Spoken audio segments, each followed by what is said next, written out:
Donc, bonjour à tous et bienvenue pour ce webinaire dont le sujet est Source to Contract, comment créer de la valeur par les achats dans l'industrie. Donc, tout d'abord, je tiens à remercier Michel Métallo pour l'organisation de chez Oxalis. Donc, pour ce webinaire, nous aurons l'intervention d'Elisabeth Enoch, de Laurent Allary et de Stéphane Douce. Donc, Stéphane, je vais te laisser la parole juste après. Il y aura, comme je vous ai expliqué, des questions, des temps vraiment dédiés aux questions-réponses. Donc, à ce moment-là, n'hésitez vraiment pas à poser vos questions, donc soit en ouvrant le micro, soit dans le chat. Et puis voilà, je laisse la parole aux professionnels.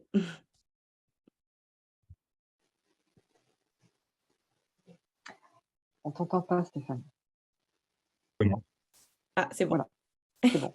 Pardon. C'est à toi. Je disais merci Natacha. Ce que je propose, c'est qu'on commence par se présenter. Du coup, je vous laisse la main, Elisabeth, pour vous présenter, puis je passerai en dernier après Laurent. Entendu.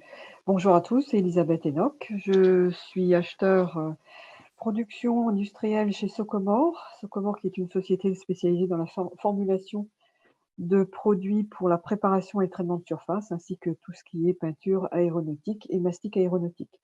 Donc, je m'occupe de l'ensemble de la sécurisation de nos achats liés à une nomenclature, donc achat de production, ainsi que la démarche RSE auprès de nos fournisseurs et l'implémentation donc d'un outil achat, un SRM, Supplier Relation Management, qui sera finalisé. L'introduction sera finalisée d'ici la fin de l'année 2023. Merci, Elisabeth. Donc, c'est à mon tour. Hein. Okay. Bonjour à tous, Laurent Allary. Donc, je suis le fondateur de Reducio, qui existe depuis maintenant 11 ans.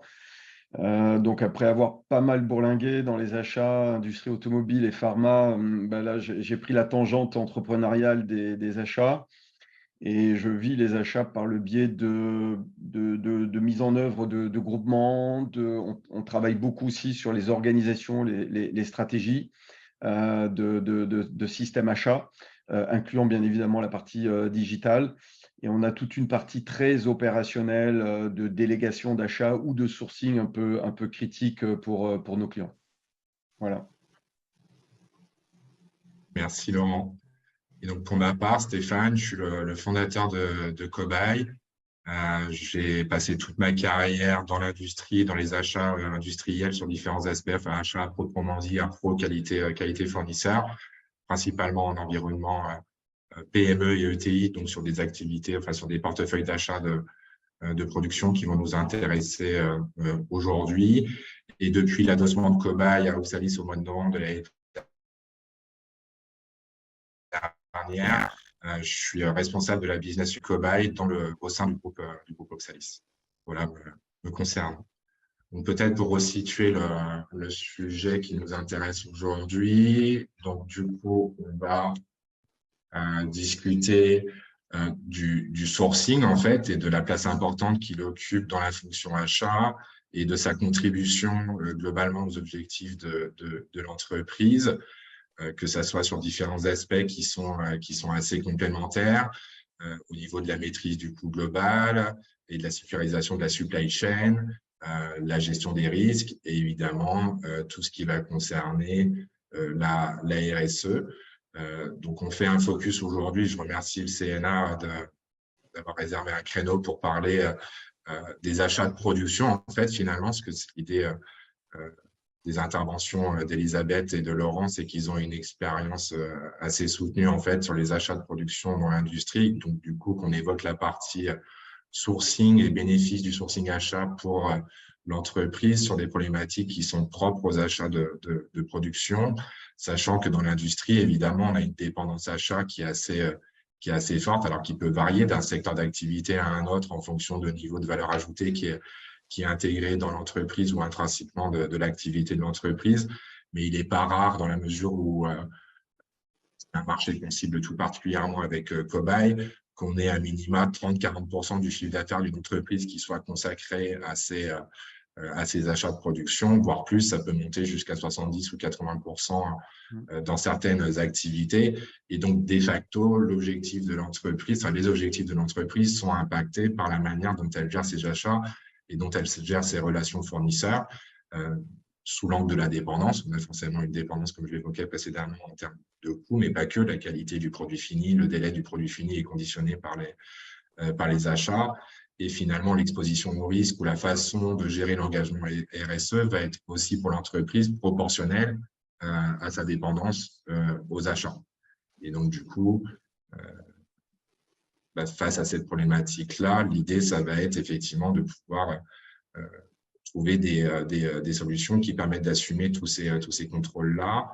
Et ce que je propose, du coup, avant d'en arriver à cette rubrique solutions, c'est qu'on partage avec Elisabeth et Laurent des cas très concrets, en fait, qui ont été vécus de contribution du sourcing aux objectifs de l'entreprise. Je ne sais pas lequel de vous deux veut commencer pour donner un témoignage concret de la contribution du sourcing aux objectifs de l'entreprise. Ladies first. Alors, concernant la politique Socomore sur la sécurisation de nos achats, la sécurisation, ça passe par différentes étapes. Déjà, d'avoir naturellement segmenté le portfolio des articles et travaillé sur l'analyse de risque fournisseurs et articles. Ça nous a permis donc sur des cas concrets en fonction des indicateurs de qualité ou autifs de nos fournisseurs, on a mis en place une politique de sécurisation qui passe par le sourcing. La sécurisation, ce n'est pas uniquement du sourcing, c'est aussi d'autres leviers tels que l'externalisation de stock, le changement de formule, d'éco-conception du produit. Mais pour revenir sur le sourcing, puisque c'est le sujet qui nous anime, plusieurs exemples du fait du marché qui a été très, très tendu pendant un an et demi à peu près, 2 ans. On a élargi notre panel fournisseurs et sources de produits en sachant que on a différentes catégories d'achats et les matières premières ont fait partie de ce plan de sécurisation via le sourcing avec l'homologation de différentes sources et ça nous a permis de reconsidérer l'article, le produit, la matière première et élargir les spécifications pour avoir accès à beaucoup plus de possibilités sur le marché. Donc, que ce soit matière première, emballage ou produits très spécifiques, le travail ne se fait pas tout seul aux achats, il se fait avec toutes les parties prenantes internes et les fournisseurs, tout l'écosystème qu'on a créé autour de nous pour justement se donner le maximum de possibilités à trouver des articles et des matières premières sur le marché. Donc, des exemples, on en a des multiples puisque le marché a été hyper tendu, que ce soit dans la chimie fine, la pétrochimie ou les commodités même, mais également sur les emballages puisque que ce soit le métal, le plastique ou même le bois qui a été très critique pendant un certain temps, on a dû élargir notre panel en revoyant nos spécifications et nos exigences tout en gardant en focus les exigences clients parce que c'est quand même eux qui nous spécifient leurs attentes. Donc voilà pour globalement vraiment brosser la démarche et la politique sourcing de Socomore avec des exemples concrets sur les matières chimiques puisqu'on a élargi le portfolio. On a alors un peu plus rapproché nos sources. Certes, nos fabricants de matières chimiques sont en Europe, mais également en Asie et aux US.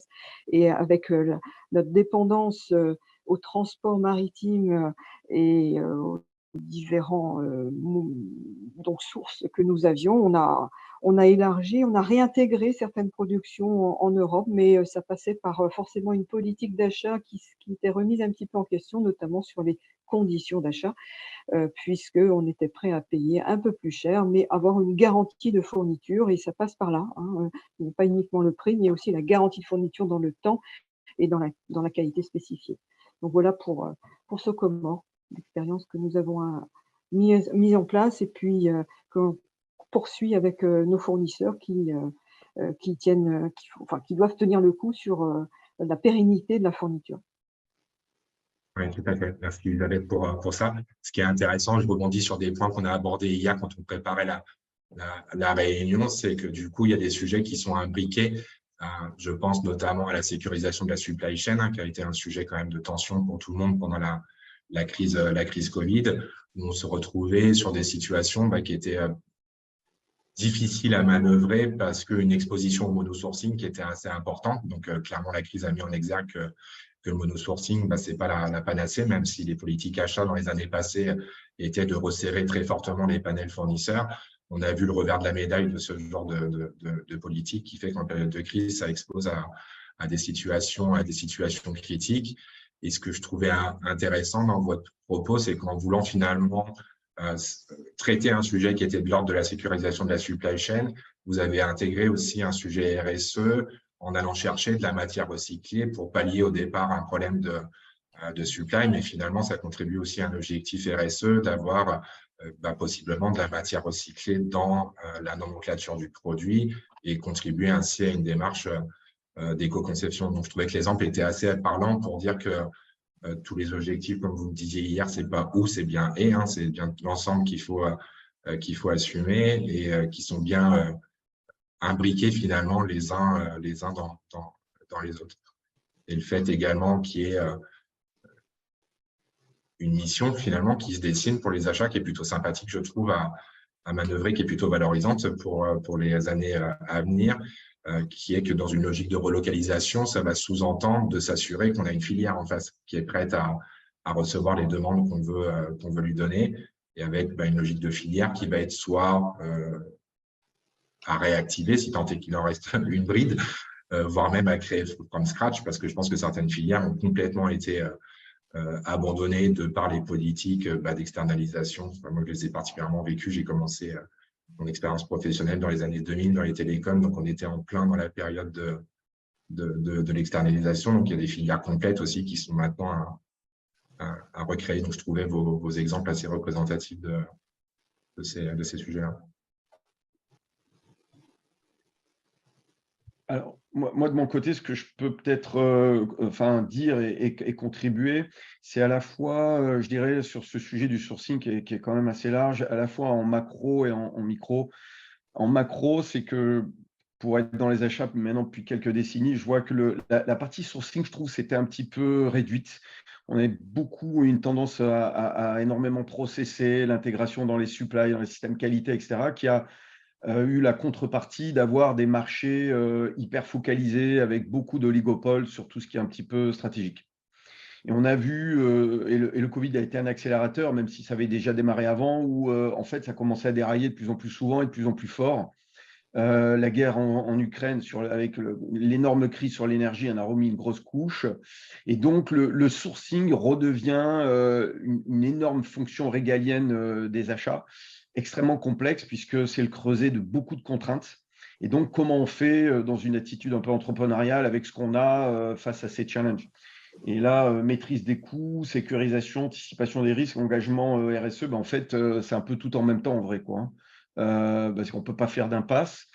Et donc, il y a un enjeu. Alors, d'un point de vue macro, d'un point de vue organisation, puisqu'on a des équipes achats qui, en général, sont quand même pas énormes, c'est des petites cellules dans les organisations, avec des systèmes, l'accès à l'information est pas évident. Tout le monde n'a pas un ERP hyper harmonisé, et même quand on l'a, c'est souvent à minima dans les données achats et pas forcément structuré, c'est-à-dire qu'il y a un gros travail de nettoyage. Et donc, par rapport à ces challenges-là, pour moi, il y a une évidence, c'est que si on n'est pas aidé par des outils digitaux pour faciliter cet accès à l'information, le job des acheteurs, notamment en multisite face à cette complexité, me semble un énorme challenge. Donc, c'est pour moi un vecteur de facilitation de ces sourcings pour les équipes achats, d'avoir accès à de l'information propre, rapidement, une fois que ça tourne et que c'est mis en place. Maintenant, il y a tous ces sourcings-là, il faut les mener. Et puis, d'un point de vue micro, nous, on voit, on est de plus en plus… alors, on était beaucoup sollicité sur des achats parce qu'on a monté une plateforme, entre guillemets, catégorie C, on va dire non critique. Et on a de plus en plus de sollicitations sur du critique, sur des marchés qui sont plus servis normalement, qui dysfonctionnent. On a des PME, on a une PME là qui fait des prothèses, et ben, ils ont un inox qualité implant qui est devenu introuvable en France et en Europe. Donc, comment on fait? Il faut aller le chercher dans le monde. On a un gros site industriel pharma qui a un énorme projet de mise en route d'une nouvelle molécule qu'il faut qu'ils mettent en route très rapidement, et un fournisseur allemand ne les livre plus parce qu'ils n'ont plus de composants d'automatisme. Le fournisseur autrichien n'y livre plus, ça paraît incroyable, ils sont à 150 km, ils prennent 6 mois de délai. Inacceptable. Bon, comment on fait? On est allé chercher ces pièces en mode un peu négoce, trading dans le monde entier. Et à ma connaissance, c'est la première fois qu'on fait quelque chose comme ça. On fait livrer une machine avec des pièces d'occasion. Dans le monde de la pharma, ultra stérile, à haute cadence, pour ceux qui connaissent, c'était loin d'être gagné. Donc, on sent bien que ça bouge, les lignes bougent, que les achats ont une énorme valeur ajoutée à apporter, que les outils, ça aide énormément, et qu'on arrive quand même à faire des choses.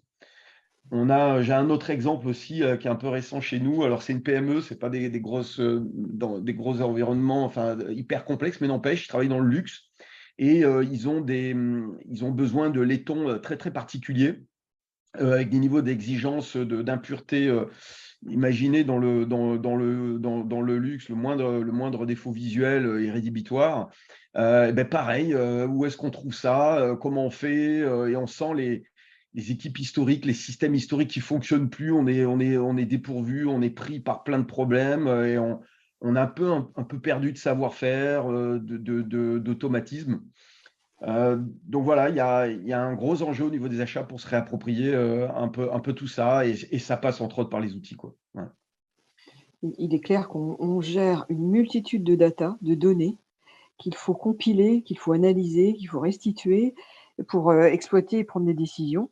Et le fait d'avoir un outil, ça contribue énormément à l'optimisation et surtout l'efficacité de l'action, parce que le sourcing implique forcément la collecte d'informations sur le fournisseur, sur les articles, sur les sources, pour générer ensuite des analyses de risque, des validations, des homologations et l'introduction dans l'ERP. Donc l'acheteur, avec toutes les parties prenantes, gère énormément de data qu'il faut partager en interne et surtout ensuite exploiter pour faciliter le sourcing. Donc évidemment, l'outil est un peu incontournable si on veut élargir le sourcing sur l'ensemble des articles production et diminuer notre dépendance à l'ERP déjà, qui n'est pas un outil décisionnel, qui est un outil de flux essentiellement, mais qui ne nous aide pas en tant qu'acheteur à gérer la data et le sourcing article ou fournisseur. Donc c'est important de pouvoir s'équiper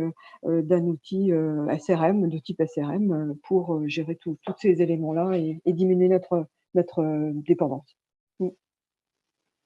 Oui, tout à fait. C'est d'ailleurs, je rebondis sur ce que vous dites parce que c'est forcément les postulats qui ont été les miens pour lancer le projet Cobaye et la plateforme Cobaye, dans le sens où cette problématique n'appartient pas qu'au gros groupe. Elle est proportionnellement la même pour tout le monde, que ce soit une PME, une ETI ou un groupe industriel. La problématique est la même. Sachant qu'évidemment, au niveau des PME et des ETI, il y a forcément un peu moins de moyens pour s'équiper, et que l'idée, c'était d'apporter une solution dédiée à cette taille de structure, mais pour répondre à une problématique qui est la même, c'est que finalement, la valeur achat, elle est très portée par le sourcing et moins par le transactionnel qui lui-même est porté par le ERP, qu'effectivement, le sourcing échappe aux ERP, parce que finalement, toutes les tâches dont on est en train de parler, vous parliez de données à gérer, Elisabeth, elles sont principalement portées par de la bureautique. C'est des tableurs Excel dont on parle très, très clairement, avec des échanges email, ce qui fait qu'il y a un niveau d'information et même de capital immatériel finalement, parce que ça rentre dans le capital immatériel de l'entreprise, tout ça, que d'avoir une bonne maîtrise de du sourcing fournisseur. Ça échappe au SI, qui est le RP, qui est légitime dans l'entreprise et qui est omniprésent, mais qui a plutôt une vocation d'horizontalité. Là où le SRM Source to Contract aura évidemment une logique de complémentarité avec le ERP et de verticalité pour apporter du support sur des fonctionnalités, des tâches, des processus qui échappent du coup à l'ERP. Sachant que cette problématique, avec le temps passant, elle est croissante. Enfin, on voit bien que plus le temps passe, plus on a de la réglementation. Plus on a de la réglementation, plus la fonction achat est redevable d'aller collecter de la donnée ou des documents. Donc, ça ne va pas s'améliorer avec le temps. Je pense qu'on ressent tous bien l'époque dans laquelle on est, où on va vers de plus en plus de contrôle. Et concrètement, ce contrôle, c'est une somme de data, une somme de documents supplémentaires à gérer, d'où la nécessité, effectivement, d'envisager la partie digitale, parce que comme l'évoquait Laurent tout à l'heure, le rapport au RH, il n'est pas complètement naturel. Hein, c'est pas les équipes achats ne sont pas les équipes les plus dimensionnées dans l'entreprise aujourd'hui. Et il est tout à fait légitime qu'une direction, avant même de recruter, se pose la question de savoir comment le digital pourrait déjà apporter un certain niveau d'efficience avant d'arriver au levier du recrutement. Donc finalement, l'offre digitale dédiée au SRM et aux sources to contract, c'est peut-être important de se poser un peu sur la sémantique, parce que finalement, en termes de SI-achat, il peut y avoir des distinguos qui sont faits entre, à juste titre d'ailleurs, entre SRM, source to contract et tout ce qui est purchase to pay. Donc, pour ce qui nous concerne, dans les achats industriels, dans la mesure où le transactionnel est porté par le RP, on est peu concerné par le purchase to pay, c'est le RP qui supporte tout ça, quel que soit l'éditeur, plus ou moins bien, mais c'est couvert par le RP. Là où il y a un trou dans la raquette en termes de digitalisation, c'est sur l'amont, sur le SRM et sur le source to contract. On parle, nous, avec Cobay, de SRM source to contract parce que finalement, on a besoin des deux, dans le sens où le SRM, ça va être notre référentiel. Si je vulgarise un petit peu, c'est notre annuaire. On y retrouve nos fournisseurs, on y retrouve nos contacts et on a à minima la segmentation. On va savoir, en fait, on va avoir un minimum d'input qui nous permet de maîtriser son panel fournisseur. Le source to contract, ce sont des processus à proprement dit qui ont besoin du référentiel, qui ont besoin du SRM. Très concrètement, ça va être pouvoir émettre des consultations sur la base d'une nomenclature en phase projet qui est en train de se construire progressivement. En vie série, ça va être émettre des consultations pour renégocier des conditions d'achat sur une période donnée. Côté qualité de fournisseur, ça va être dérouler un processus de non-conformité jusqu'à sa résolution en passant par la gestion du coût de non-conformité. Je reviens sur les achats, sur la partie contrat, par exemple, ça va être la capacité à gérer toutes les notions de pénalité. Il y a un vrai levier, en fait, dans les démarches de digitalisation au niveau du cashback et du chargeback, que ça soit porté par les contrats ou par la gestion des coûts de non-qualité. Mais il y a globalement dans l'industrie un coût, en fait, finalement, qui échappe au compte de résultat des entreprises, qui est le coût de la non-performance globale, dont une partie vient des fournisseurs. Et donc, l'idée aussi, du coup, du digital, c'est de pouvoir porter ces processus-là.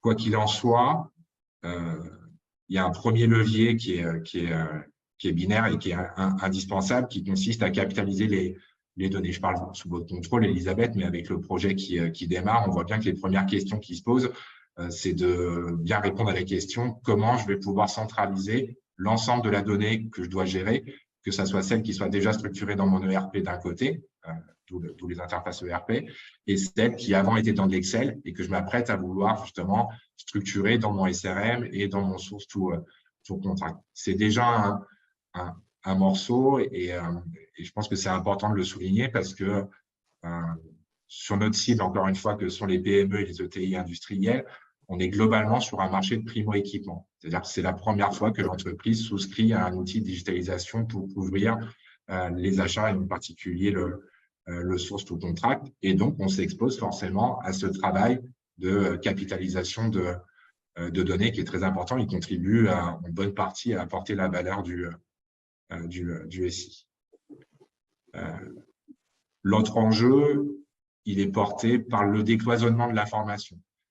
Je crois que c'est vous, Elisabeth, qui disiez ça tout à l'heure, mais les achats ne sont pas tout seuls à porter finalement les objectifs de l'entreprise, combien même ça concerne les fournisseurs. Si on prend le cas un cas basique que tout le monde connaît avec de l'achat de projet, on a forcément une interaction assez forte avec la R&D d'un côté dans l'expression, dans la définition du besoin et avec la qualité dans la validation des couples produits-fournisseurs. Le rapport à l'article dans les achats de production, dans l'industrie, il est très important en fait. On qualifie des couples produits-fournisseurs, on ne qualifie pas uniquement des fournisseurs.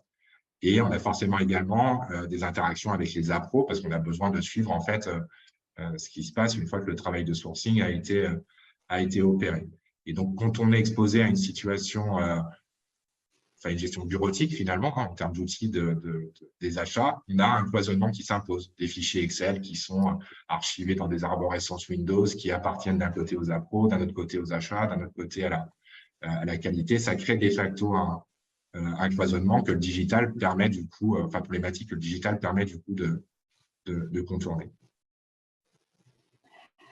L'autre levier également, ça sera sur la facilité à partager des informations avec les fournisseurs. Si on fait l'effort de structurer de l'information d'une gestion bureautique Excel à un logiciel, à une solution digitale, ça va forcément poser la question de structurer l'information. Et donc, plus on structure l'information, plus c'est facile de rendre l'information partageable et d'exécuter des processus de manière homogène, que ce soit au niveau achat et qualité. Et donc, je ne pense pas me tromper, je parle sous votre contrôle, Elisabeth et Laurent, on fait beaucoup de choses au quotidien, on est noyé par des tâches qui sont à faible valeur ajoutée et qu'on a tous à cœur de vouloir finalement refermer la boucle, c'est-à-dire quand on traite un dossier, par exemple, de vouloir informer le fournisseur du résultat de ce dossier-là. Mais par manque de temps, on ne peut pas le faire.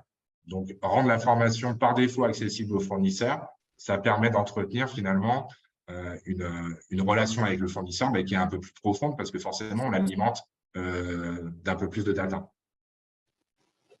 Et ça contribue également, il me semble, à avoir une approche collaborative du sourcing, que ça soit aussi bien en interne, c'est ce que je disais tout à l'heure, le fait de décloisonner les métiers autour du sourcing, c'est important, et également avec les fournisseurs et de faire en sorte que tous les parties prenantes finalement du sourcing, dans les interlocuteurs internes et externes, puissent se retrouver autour d'une donnée partagée. Et ceci, encore une fois, dans une logique où le SRM est une verticale de l'ERP et se comporte finalement comme le bras armé de l'ERP.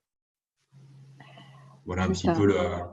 Juste un petit point, autant l'outil permet l'automatisation des processus, la digitalisation du processus d'achat, mais ça ne remplace en rien la connaissance des marchés de l'acheteur.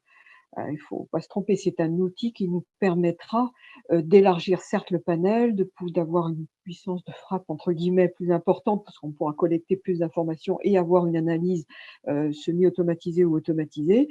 Ceci étant dit, si vous ne savez pas où consulter, où sourcer, l'outil ne pourra pas vous aider dans ce domaine-là. C'est l'acheteur qui gardera justement cette compétence des marchés pour pouvoir consulter et sourcer. L'outil est un bras armé, un bras armé, mais c'est surtout un outil de travail qui nous permet d'automatiser ou de digitaliser le processus. Donc, c'est très complémentaire à la fonction achat et ça permettra justement beaucoup plus d'efficacité de la fonction achat. Tout à fait. Il y a des contextes qui sont plus exposés finalement à la problématique que d'autres. Je pense à un dossier qu'on connaît tous les deux, Laurent, d'un client qu'on a en commun sur un environnement multi-site, multi-ERP. Ça met en exergue la problématique de manière évidente. Enfin, je te laisse reprendre la main peut-être là-dessus. Oui, j'ai vu d'ailleurs le directeur achat est dans la liste des participants, il pourra peut-être commenter, mais il y a des sociétés, puisque finalement, dans la partie, j'allais dire, un des leviers très forts des achats, c'est d'aller chercher du volume. Et quand on est dans des organisations multi-sites, ces volumes, il faut aller les chercher entre les sites. Mais pour qu'ils soient réels et concrets et organisés, il y a une question toute bête, mais qui est loin d'être évidente, c'est qu'est-ce que j'achète? Alors des fois, on est dans des organisations ultra outillées, tout ça, on appuie sur un bouton, ça sort, mais ça ne court pas la rue. La vérité, c'est que la plupart des sociétés, dès qu'elles grandissent un petit peu, elles vont faire des rachats, etc. Et on est confronté à des systèmes, des états d'esprit, des logiques, des stratégies, des historiques, des systèmes achats, enfin des systèmes informatiques très différents. Se lancer dans un ERP, c'est un gros enjeu. Donc, des fois, l'opportunité de cet outil-là, qui finalement, avec des passerelles pas trop compliquées, va aller pêcher l'information et surtout l'organiser de façon homogène, c'est juste indispensable pour répondre à la question toute bête, mais qu'est-ce que j'achète? Et donc, comment je vais le mettre en jeu dans mon sourcing? Et après, il y a exactement ce que disait Elisabeth. Alors, il faut avoir l'info, il faut qu'elle soit propre et nettoyée, structurée, et ensuite, il faut avoir la compétence pour la mettre en œuvre sur les bons marchés, pour vendre sa société, pour ouvrir, et puis surtout pour faire tout ce travail en interne de préparation à la qualification, de gestion de projet. Donc en fait, oui, l'outil tout seul ne suffit pas, mais c'est quand même un élément important dans des logiques d'efficience, quoi. Donc ça, c'est sur la partie amont. Et après, il y a la partie aval, parce que souvent, l'acheteur il est confronté à des gros panels. La société, moi je me rappelle toujours, dont on parlait, c'est une ETI, une douzaine de sites industriels en France, on parlait des sites à l'étranger. Bon, le panel, c'est tout de suite entre 4 à 6 000 fournisseurs, ça dépend comment on compte. Donc, ça veut dire que le quotidien des acheteurs, qui ne sont pas des grosses équipes, ils vont avoir dans la même journée du stratégique, du non stratégique et des trucs qui le poil à gratter de tout le monde, où vous y passez facilement des heures et des heures. Voilà quoi. Et donc là, c'est toute la partie SRM, de suivi de la performance. Qu'est-ce qui fait que vous arrivez à Réunion, vous appelez un téléphone ou un fournisseur au téléphone, ou alors c'est lui qui vous contacte. Très rapidement, vous savez où vous en êtes, quoi, en multisite. Ça a une valeur énorme. Sinon, c'est un temps fou à ne serait-ce que savoir ce qui se passe dans la relation avec les fournisseurs, quoi. Donc, il y a encore un peu de boulot de ce côté-là. C'est clair, quoi. Mais le boulot à valeur ajoutée, hein, je pense. Enfin, les ROI, quand on les calcule, à mon avis, ils sont super attractifs, hein.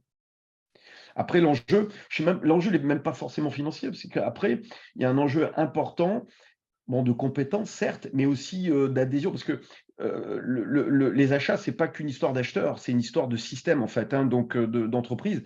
Comment on fait rentrer les parties prenantes, la qualité, les méthodes, alors après, ça dépend comment on les appelle en fonction des entreprises.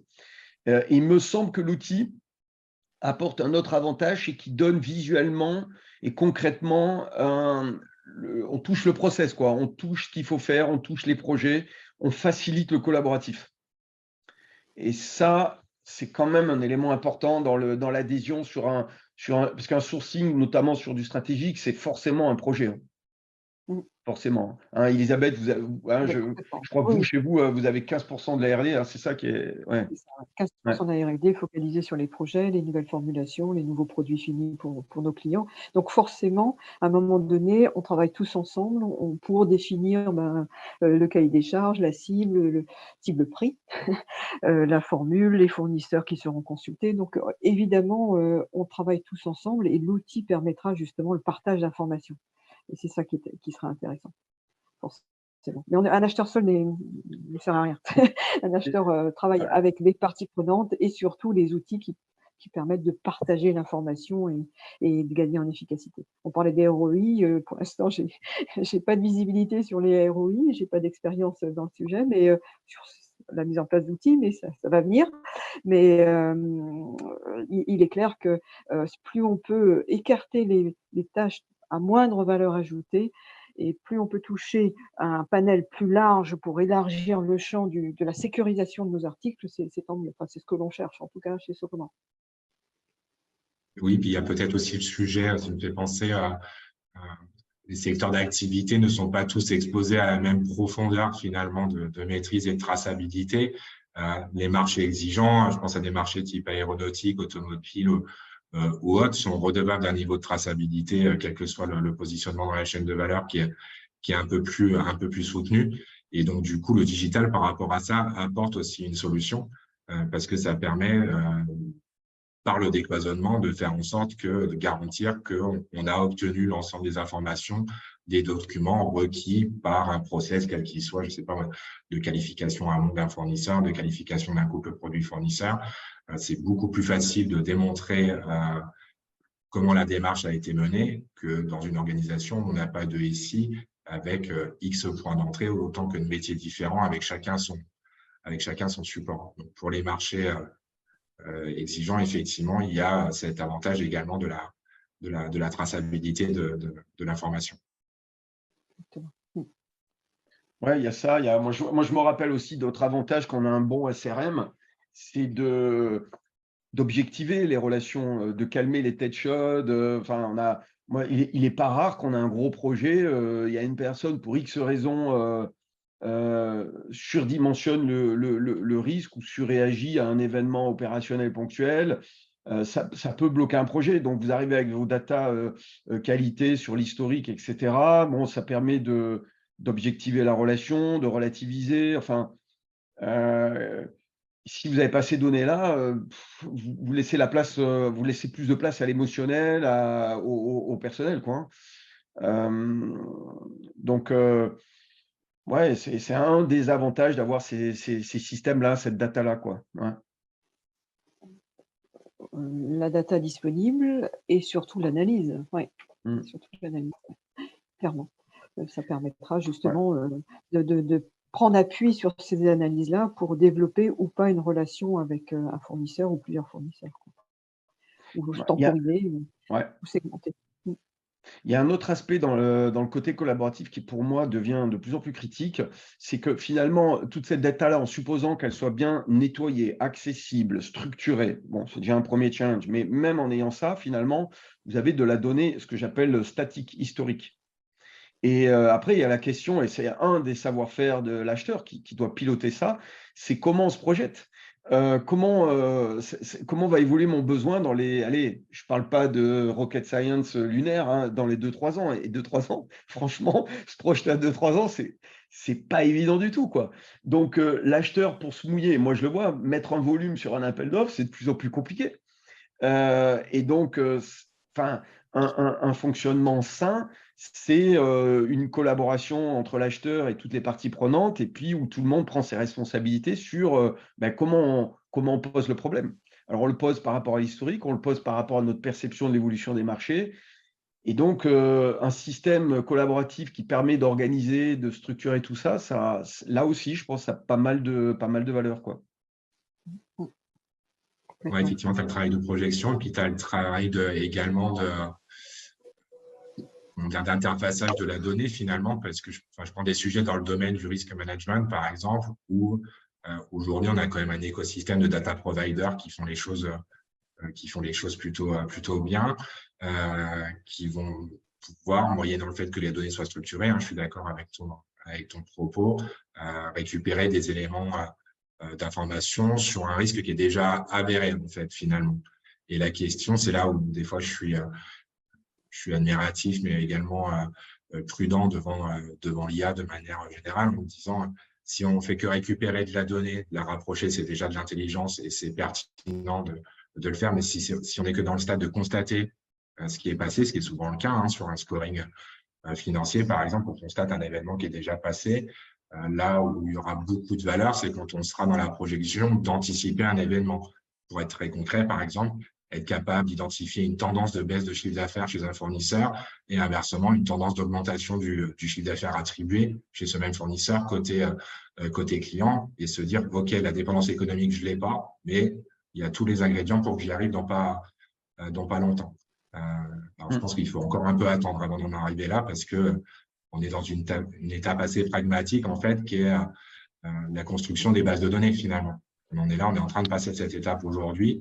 On a de l'intelligence qui permet de faire en sorte que l'écosystème SI, qui soit porté en interne chez le client ou en externe par des data providers, permettent d'enrichir la donnée. Et après, effectivement, le Graal, entre guillemets, c'est d'arriver à des projections, c'est-à-dire qu'on soit dans l'anticipation du risque et pas dans le constat qui fait qu'on est proche du mur et que c'est là qu'on lève le doigt pour agir. Alors, moi, je vois un autre avantage qui, ces derniers temps, je trouve, devient de plus en plus important, c'est que un bon S2C, SRM, ça permet de stabiliser une stratégie. Et voir des relations. Je m'explique. On est quand même confronté à enfin, tout est volatile et pas que les marchés. Ce qui est volatile aussi, c'est les ressources, c'est-à-dire, y compris les équipes achats, voire les équipes méthode ou qualité.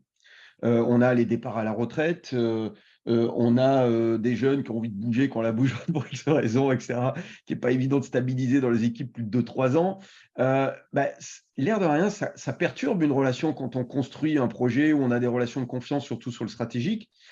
Si vous n'avez pas un système qui a stabilisé vos stratégies, vos niveaux d'information, à chaque fois que vous avez une volatilité dans les ressources, vous repartez pas à zéro, il ne faut pas exagérer, mais vous perdez un temps fou à reconstruire, quoi, hein. Et le fait d'avoir un système, je trouve, ça permet de lisser un petit peu cette volatilité-là aussi, au niveau des ressources. Oui, puis il y a un déséquilibre en fait qu'on constate dans la relation acheteur-vendeur par rapport au digital, c'est que les solutions CRM se déploient depuis plus longtemps et se déploient plus massivement que les solutions SRM. Donc ça fait longtemps en fait que les activités commerciales des fournisseurs ont compris que digitaliser, tracer l'information, ne rien perdre dans le temps, c'est une valeur très importante. Et donc du coup, il y a un enjeu pour les achats finalement de répondre avec une dynamique équivalente pour faire en sorte que le déséquilibre déjà qui peut être lié à un rapport de force naturellement ne s'accentue pas parce que le rapport au digital n'est pas le même, quoi, finalement. Ça rejoint les sujets que tu évoquais, effectivement, d'avoir une traçabilité sur la durée de l'information et de la relation. Exactement. De ne pas surréagir à un événement avec un fournisseur alors que ça fait 10 ans qu'on travaille avec eux et qu'ils ont fait du bon boulot, et puis un jour il y a un truc, et puis si on n'a pas ces systèmes-là pour remonter ça, on a tendance à un peu oublier, à surréagir à l'événement du moment.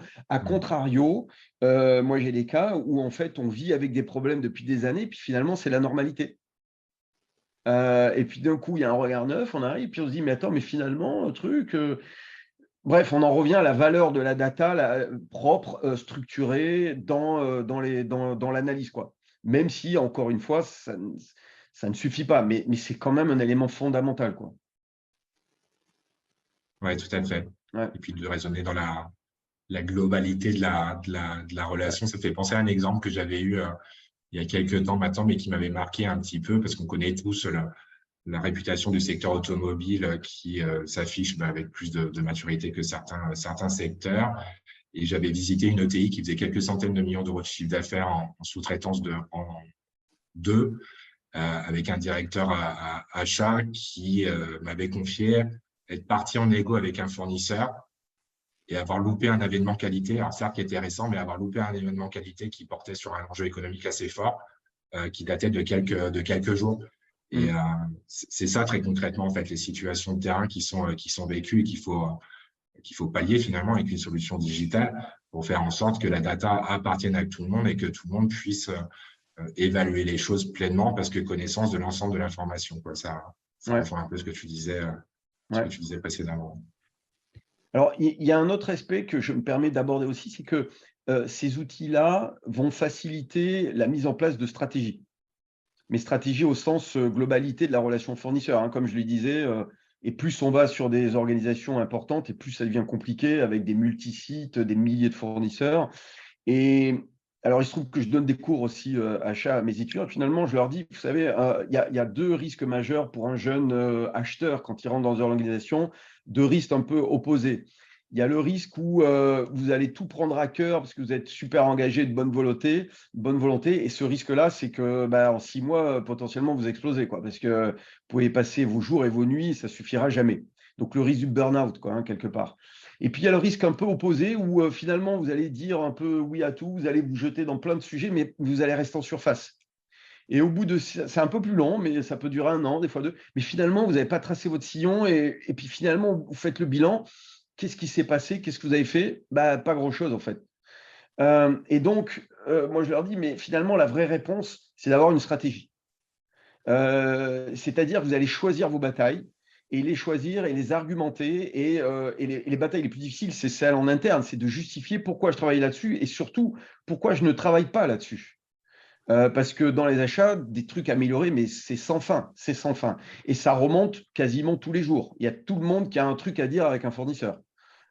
Et donc, comment vous allez faire, parce que vous avez vos ressources qui sont ce qu'elles sont, à faire que vous allez avoir une vie, on va dire, sympathique, honorable dans les achats, parce que ça peut être super les achats comme ça peut devenir un enfer. Donc, pour que ça soit super, il faut une stratégie. Et pour avoir une stratégie, il faut le justifier, il faut l'expliciter, il faut l'analyser.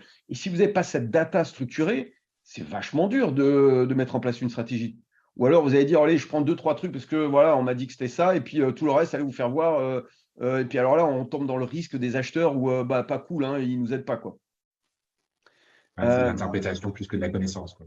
Ouais. Et donc, moi, je pense qu'un autre avantage non négligeable, hein, c'est d'argumenter, d'objectiver des stratégies, puis surtout qu'elles soient bien claires et connues de tout le monde, de toutes les parties. Et ça, à mon avis, c'est une des clés pour que le job devienne très sympa. Tout à fait. Je vois Qu'il le soit pas chrono subi, qui, quoi. je vois le chrono qui tourne, Natacha. Du coup, je me posais la question de savoir si tu vois des questions dans le. J'ai pas accès au chat. Enfin, je vois Ouais, pas le chat. S'il y a des questions qui se sont posées, peut-être pour réserver ouais, le temps Stéphane, restant sur les questions-réponses. ouais, Stéphane, effectivement, merci Natacha, j'avais prévu avec Natacha d'intervenir, effectivement, voilà, le temps court le temps passe très vite, effectivement, il y a eu quelques questions, notamment Nisrine, qui est directrice achat de Siemens, Smart Infrastructure, qui demandait, alors, ça c'était au début du webinaire, je pense que la question s'adressait à vous, Elisabeth, mais je pense que Stéphane, Laurent, vous avez peut-être des exemples. Comment avez-vous réussi à relocaliser tout en maîtrisant vos coûts et comment avez-vous réussi à intégrer une démarche RSE en optimisant les coûts? Effectivement, durable, vert n'est pas forcément moins cher. Est-ce que vous avez des exemples, des témoignages et des exemples dans ce domaine-là? Alors tout à fait. Tout à l'heure, je parlais d'une réintroduction en Europe de la fourniture d'une matière chimique. Il est clair que c'est surtout le marché qui nous a poussé à élargir ce panel et à réintroduire une matière européenne, un sourcing européen tout au moins, qui n'était pas moins cher, mais qui nous a permis de diminuer notre impact bilan carbone sur cet approvisionnement qui se poursuit d'ailleurs depuis plus d'1 an maintenant. Certes, c'est de Chine, on est passé à l'Allemagne, toujours dans la pétrochimie, hein, c'est pas forcément à moindre impact, mais la part réintroduction en Europe nous a permis de diminuer notre bilan. C'est un coût, c'est un coût bien évidemment, hein, mais on est prêt à l'assumer et surtout on a créé une nouvelle relation fournisseur qui, pour l'instant, est pérenne et qui nous satisfait entièrement. Alors ça peut être, en effet pénalisant si on cherche du prix. Nous, on cherche plutôt une pérennité, une garantie de fourniture. Je pense qu'on l'a trouvé. On a créé une bonne relation avec ce nouveau fournisseur qui nous permet aussi de découvrir d'autres substances chimiques qui pourraient intégrer nos futures formules. Donc, c'est tout gagnant, même si on sait pertinemment qu'on a perdu quelques points de marge en approvisionnant en Allemagne plutôt qu'en Chine. Voilà, donc c'est un exemple dans le milieu de la chimie et de la pétrochimie.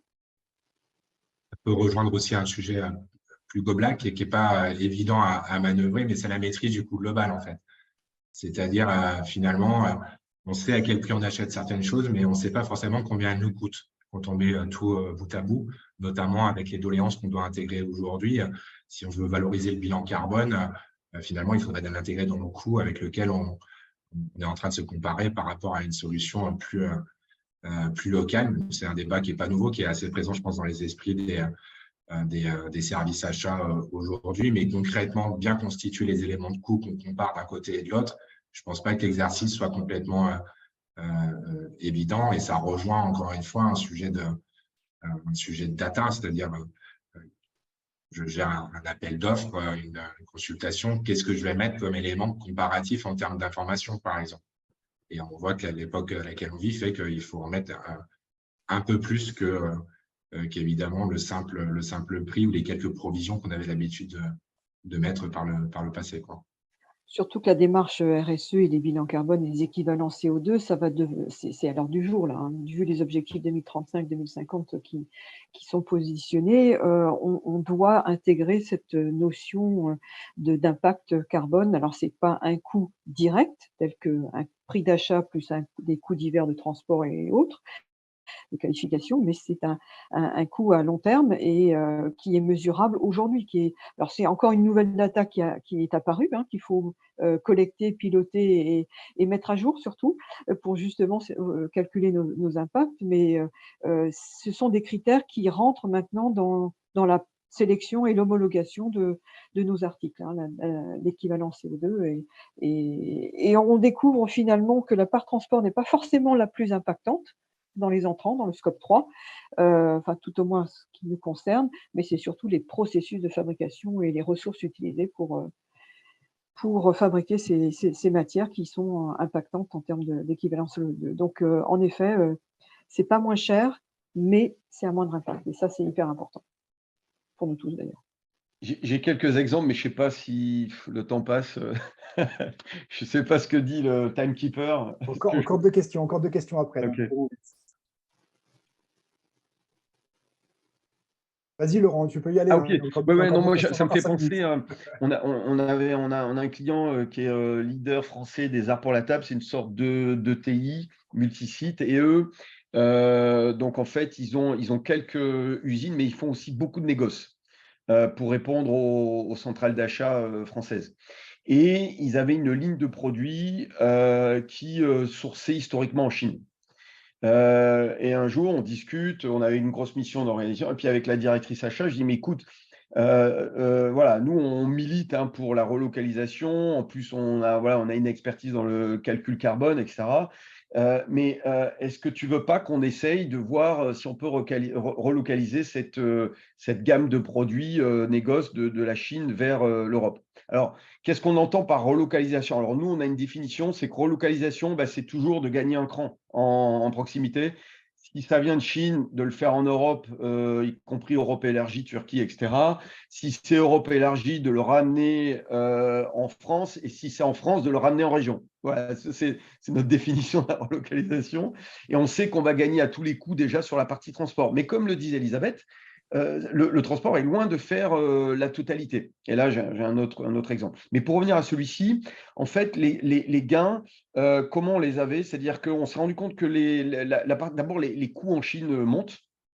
Petit 1, et puis après il y a tous les coûts indirects. On a eu la grosse crise sur le maritime qui est monté dans les étoiles. Bon là ça s'est détendu, mais à un moment donné c'était compliqué. Et puis le délai.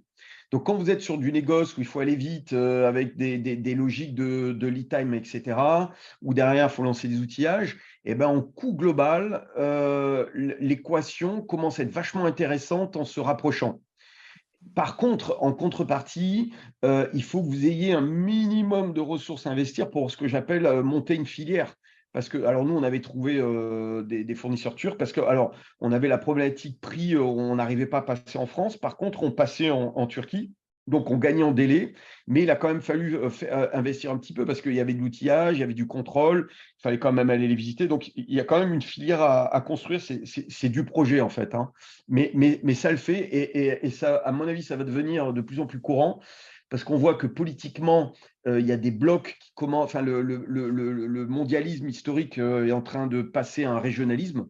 Donc, je pense que ces projets-là, il va y en avoir de plus en plus parce qu'il y a de plus en plus de risques à sourcer loin. Et je pense que même en coût en euros, c'est de plus en plus rentable, sans parler du coût en carbone. Hein. Après, on a un autre exemple, mais ça, je l'ai fait très vite. C'était cet exemple, on a un gros pharma mondial. Ils ont un fournisseur de machines qui ne les livre pas les machines, donc un gros retard. Pourquoi? Parce qu'ils ne trouvaient pas de composants d'automatisme. Et ben, on s'est rendu compte que donc nous, on est allé les chercher. Alors, au lieu de les avoir en neuf, on les a trouvés d'occasion, mais dans le monde entier. Alors, on s'est dit, mais mince, avant, je les achetais chez le fabricant en Autriche, et maintenant, je vais les acheter en Australie, en Chine, un truc. Ouais, mais quand on fait un vrai calcul coût carbone, sur ce coût-là, attention, chaque cas est particulier. Ce qu'on perd en transport, on le gagne en production, en matière. Et on s'est rendu compte qu'au global, et alors là, on a des outils où on va vraiment dans le détail, c'est-à-dire on fait le calcul complet, hein, comment dire, production plus transport, avec les coefficients d'émission sur des bases validées, enfin, je ne rentre pas dans les détails. Bref, on a gagné quand même 1 tonne. Intéressant, Laurent. Je pense que du coup, on a peut-être une question qui est liée à ce que tu disais. Romuald, qui était ancien manager achat du groupe Safran pour les procédés spéciaux nous demandait si vous travaillez les synergies entre les commodités. Un exemple, ça serait donc de profiter des capacités existantes d'un fournisseur pour le qualifier sur une activité similaire. Alors, ils ne sont pas tous capables de faire ça. Ouais. C'est-à-dire d'avoir l'ensemble de la gamme de vos achats sur un même et unique site ou même en Europe. Par contre, pour revenir à la pétrochimie, en ce moment, enfin, depuis quelque temps, du fait de la réglementation 2035-2050, le secteur de la pétrochimie se remet foncièrement en question et travaille sur un portfolio produit, alors je mets des guillemets, plus vert, et donc peut être amené à élargir son offre sur le marché européen en termes de matières, alors peut-être pas pétrochimiques, mais au-delà. Et ils travaillent surtout sur leur process pour leur scope 1 et 2. Mais le questionnement qui arrive, c'est la remise en question de ces activités pétrochimiques peut les amener à élargir leur gamme, en effet, et répondre à plus de besoins. Mais aujourd'hui, on ne le ressent pas trop, hein, enfin, tout au moins dans notre activité. Hein. Les fournisseurs sont très spécialisés, ont des outils en fonction de leur spécialisation et des matières qu'ils transforment, quoi, pour ce qui nous concerne. Merci Elisabeth. Et une dernière question, je pense, qui te concerne plus directement, Stéphane, c'est y a-t-il des ERP de prédilection, des ERP avec lesquels Cobalt travaille plus systématiquement je pense que tu as la réponse assez. Ou est-ce que tu as des partenariats en particulier avec un ERP en particulier? On n'a pas vocation finalement à être plus en adéquation avec un ERP qu'un autre parce que le référencement de l'ERP est déjà fait sur le marché. Donc, du coup, nous, notre propos, c'est de servir toutes les ETI industrielles, quel que soit leur secteur d'activité, quels que soient les ERP qu'elles ont référencés. Alors, il y a quand même une logique, évidemment. Il y a des ERP qu'on retrouve plus souvent sur le segment PME et ETI qu'on ne retrouve sur les groupes. On retrouve plus souvent des Sage X3, des Cegid au niveau PME, ETI, qu'on retrouve des SAP, pour donner un exemple très concret. Mais on n'a pas vocation, en fait, à filtrer les ERP avec lesquels on mettra en place des interfaces. Un projet SRN Source to Contract apporte beaucoup plus de valeur quand le logiciel est interfacé avec l'ERP ou les ERP. Je reviens à l'exemple qu'on évoquait tout à l'heure avec Laurent, mais il y a quand même pas mal d'ETI maintenant qui se construisent par acquisition, par croissance externe, et donc qui sont exposés à des situations environnement multi-sites, multi-ERP. Et donc, pour en revenir à la question de base, l'idée, c'est de faire en sorte qu'on apporte de la valeur, quelle que soit la configuration, en s'interfaçant avec le et les ERP, quels que soient les éditeurs. Donc, évidemment, il y a des récurrences du fait qu'on cible principalement des grosses PME et des ETI, mais pour autant, si on a un ERP qu'on connaît moins ou qui était moins référencé sur le marché qu'on cible, on ne s'interdit pas d'y aller. Parfait, merci Stéphane. Je te laisse conclure du coup. Je n'ai plus de questions. Eh bien, je ne sais pas si… Donc, il n'y a plus de questions, c'est ça que tu dis, Michel? Les questions sont terminées. Il est midi, c'est l'heure d'y aller. Ah oui, pardon, je n'ai pas vu le chrono tourner. Eh bien, écoutez, merci à tous pour votre dispo. Je tenais à remercier plus particulièrement Elisabeth et Laurent pour leur contribution, pour apporter de l'expertise métier et concrète, parce que parler de digital sans parler de la réalité du terrain, ça n'a pas beaucoup de sens. Donc, je vous remercie Laurent et Elisabeth pour votre contribution. Merci Natacha et CNA pour l'organisation de l'événement, et merci à tous les participants pour lesquels on reste à votre écoute. Évidemment, si vous avez des questions que vous n'avez pas eu le temps de poser pendant le webinaire en différé, on peut sans aucun problème répondre à vos remarques, à vos questions. Merci beaucoup. Merci à tous. Merci. Merci à tous. Merci. Bon appétit. Bonne journée. Au revoir. Merci. Au revoir. Au revoir.